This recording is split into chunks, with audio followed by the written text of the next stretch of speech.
মেয়েটি দূরবীন দিয়ে খেলা করছিল, হঠাৎ সে চাঁদের দিকে তাকালো। একটি মেয়ে দূরবীন দিয়ে চাঁদের দিকে তাকিয়েছিল, হঠাৎ সে দেখে চাঁদের ঘর থেকে একটি ছোট কাঠের ঘর। সে দূরবীনের জুম বাড়িয়ে দেখে এক বৃদ্ধ লোক ঘর থেকে বের হচ্ছেন। মেয়েটি অবাক হয়, কারণ ওই বৃদ্ধ তার বহুদিন আগে মারা যাওয়া দাদা। সে দাদাকে হাত নেড়ে ডাকতে থাকে, কিন্তু দূরত্বের কারণে দাদা কিছুই শুনতে পান না। প্রতিবার দাদাকে একা বেঞ্চে বসে পৃথিবীর দিকে তাকিয়ে থাকতে দেখে মনে হয় তিনিও মেয়েটিকে মিস করছেন।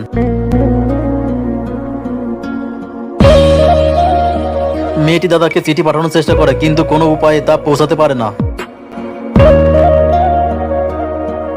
তবুও সে প্রতিদিন স্কুল থেকে ফিরে দাদার খোঁজ করে। ক্রিসমাসের দিন সবাই উপহার পায়, কিন্তু চাঁদে থাকা দাদা একা থাকেন।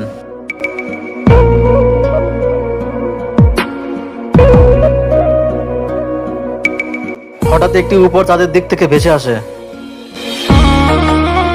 ভিতরে একটি দূরবীন। দাদা তা দিয়ে পৃথিবীতে তাকিয়ে দেখে তার নাতনি তাকে হাত নাড়ছে। দাদার চোখে জল আসে। সেই দিন থেকে তারা জানে, তারা একে অপরকে মনে করে। এভাবেই প্রতিদিন দাদা ও নাতনির দূরবীন দিয়ে কথা হয়।